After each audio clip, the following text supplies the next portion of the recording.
Okay, so this brings us to our first little activity. We shared some student reports with you, Amina, Lucy, and Valentina.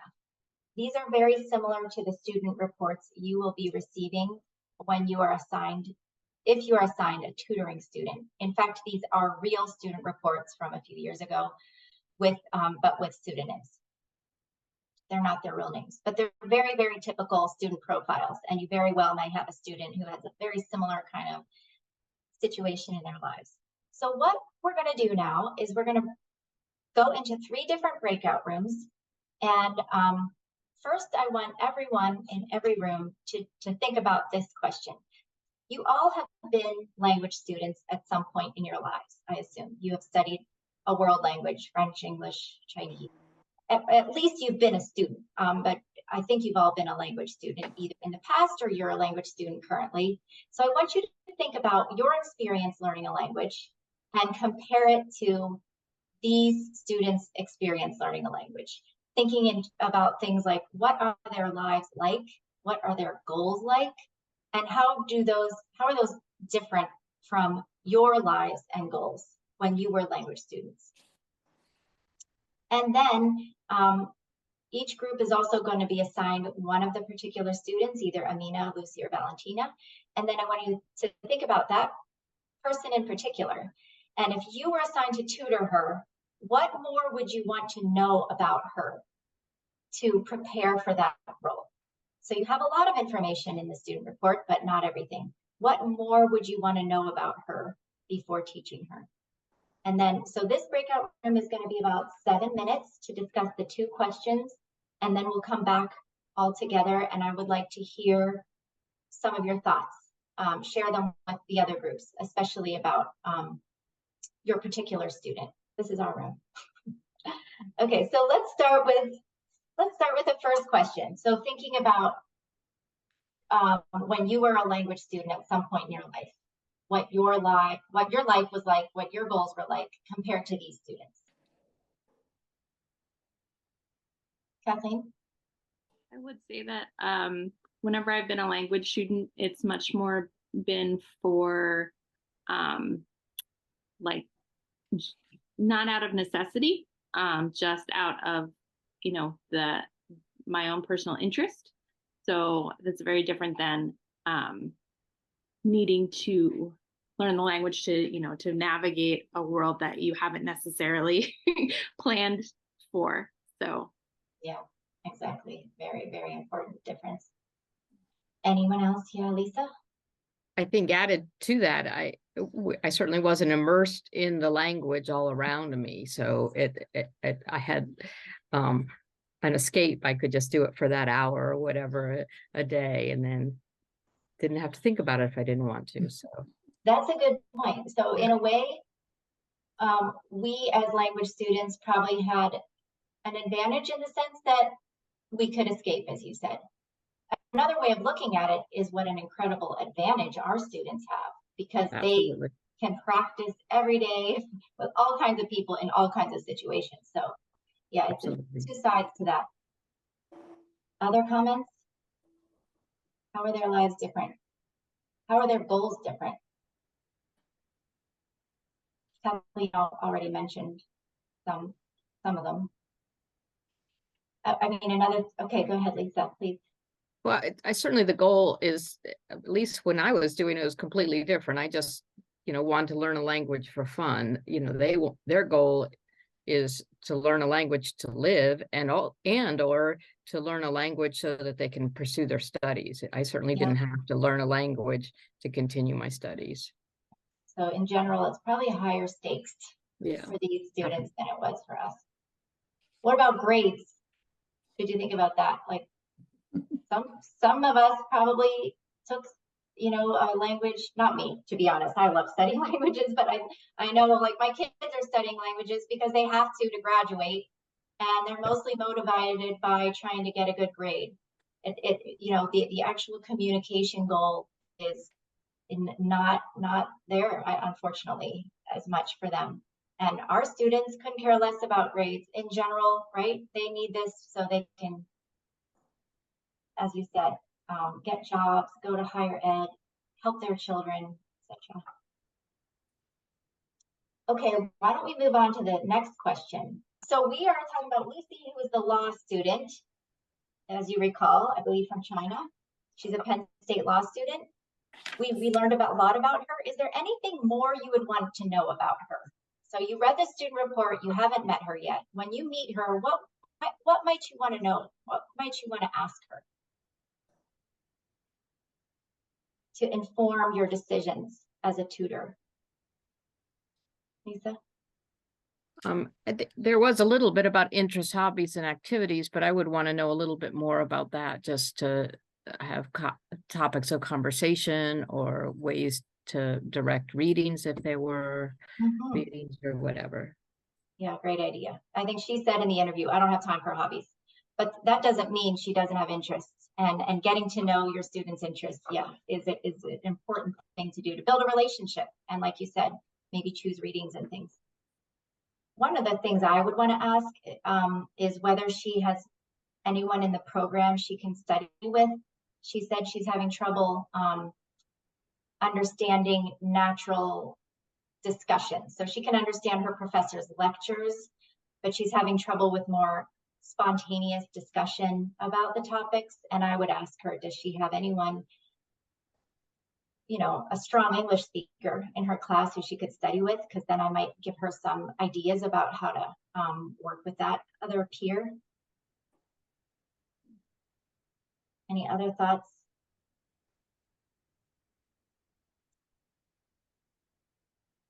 Okay, then I think we're about wrapped up. Okay, I hope you all had some good discussion in your rooms. We had a good discussion. I'm going to skip question 1 for now about the differences between their lives as language students and yours, because we're going to talk about that more in a minute.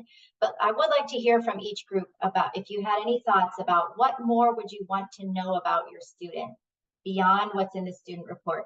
So can we start with, did anyone discuss Amina from Saudi Arabia, who's here with her 2-year-old daughter? After reading about her, is there anything else you would want to know about her when you meet her? Could somebody summarize any points that you discussed about Amina? You're mute. Yeah, we were really talking more about the teaching process and getting to know them, and the importance of review.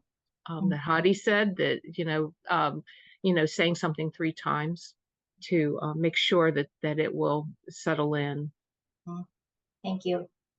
I mean, the thing I jotted down about Amina is in the student report, it said she's very dissatisfied with her reading ability.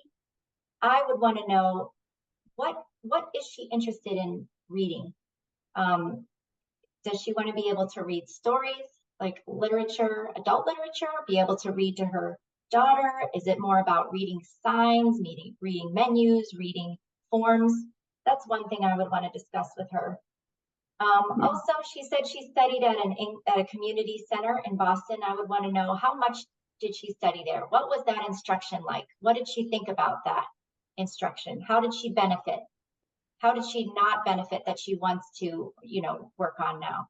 So, Erica, can I say something? yes, please. Yeah, one thing I like, for example, from Amina, I want to talk, maybe it's about the food, because the food, something always people, when they came from another country, people ask them about their food, their culture.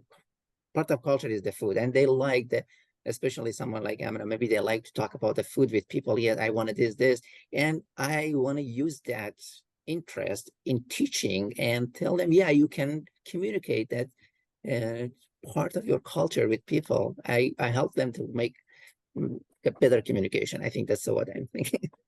Thank you, Hadi. Absolutely. Food is one thing that everyone in the world experiences and enjoys, we hope, and can talk about and has feelings about. I think that's a great example. That's a topic that everyone can relate to. And they, like you said, it's a way for them to share about their culture. And then we can also help to bridge and help them understand more about the food landscape here in State College, which can be very challenging, right, for people when they first arrive in many ways. Thank you. Okay, moving on to Valentina, the au pair from Colombia. Did one of you groups talk about Valentina and what more you might want to know about her? Our group talked about Valentina, but Would I you like don't to know share? that I don't know that we talked about what you just asked if we talked about. Okay, I don't well, think we what is there any highlight from your conversation you'd like to share? Well, I shared because I've done a fair amount of, well, I did a tutor student with you, I don't know, a dozen years ago or so. Oh, And just wanting to help other people that I meet on some kind of extended basis, perhaps. We said that it's very, very important for us to speak slowly, at least a slow rate that can be normal for English speakers, but slowly and distinctly.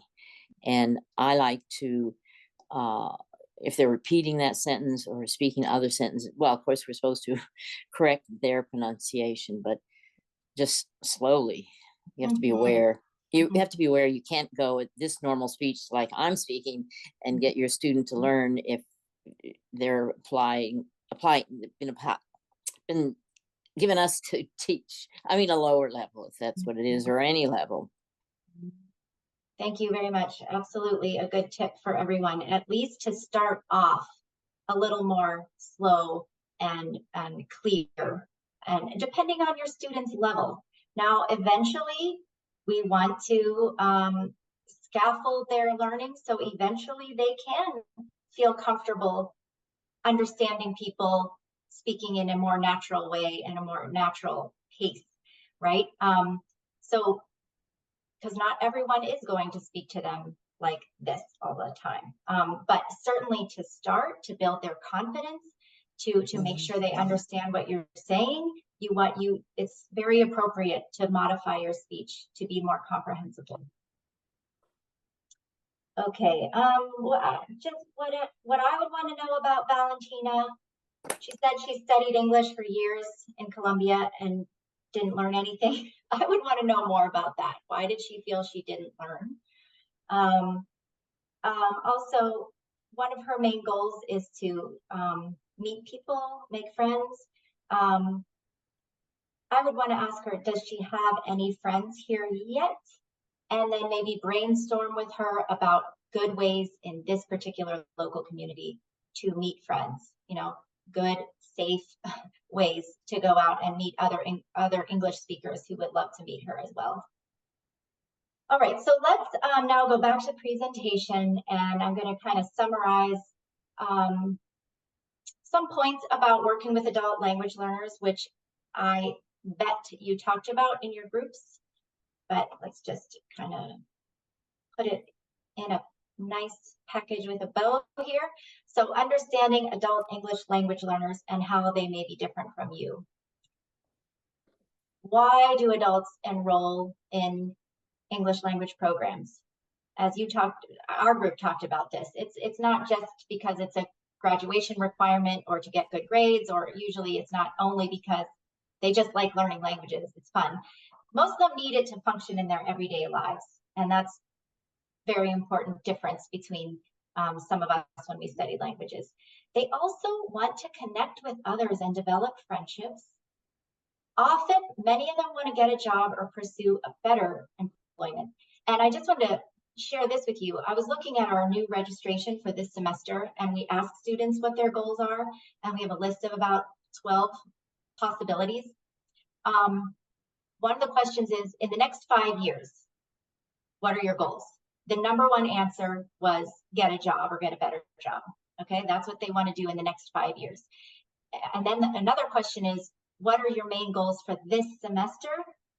And the number one goal among everyone who's registered so far is make friends, meet new people and make friends. So I just thought that would be good for you to be aware of. Some of them want to become citizens of the United States. Some of them have not earned a high school diploma yet, and that's one of their goals. Many of our students want to access higher education of some kind, whether that's through the military or some kind of specialized vocational training or at Penn State or another university. and many want to acquire skills to help their children succeed in school and in life, socially, and in all ways.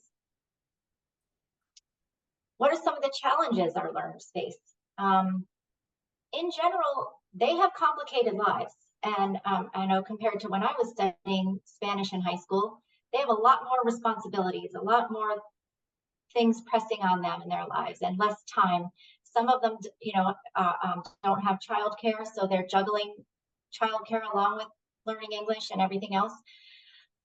Many of our students have transportation challenges. Some of them are very homesick.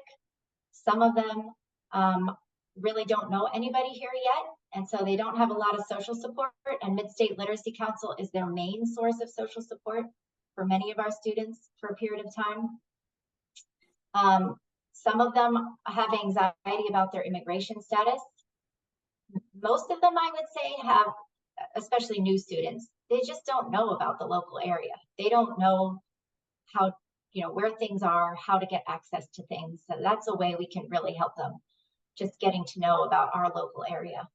I would say all students are facing some degree of culture shock or simply lack of cultural knowledge, not really understanding why people behave the way they do and what things mean. And unfortunately, they face some bias and discrimination. I think less so in State College than in a lot of places, but that is certainly a reality out there for some of our students. Okay, but let's not just have a pity party about them. They also have a lot going for them, especially in terms of their capacity to build their language skills and reach their potential in their lives. Remember that they all come with rich life experience, period. So, there can be a tendency when someone doesn't speak English well to think of them like a child because they can't express very much. So it's important to keep in mind these are all adults. They all have a wealth of experience that you don't know about, and that they bring that to the language learning experience. So in a way, it's easier to teach adults than children because they have so much they can connect their new knowledge to. That goes along with what I wrote here, a wealth of background knowledge. Many of them are very, very educated as well. So they bring all of that to the table. In general, I would say all of our students are highly motivated. Nobody comes to us because they have to. They all come because they want to learn. They're all enrolling voluntarily. And so that really helps them learn the language as well. We don't have to force them. They want to learn.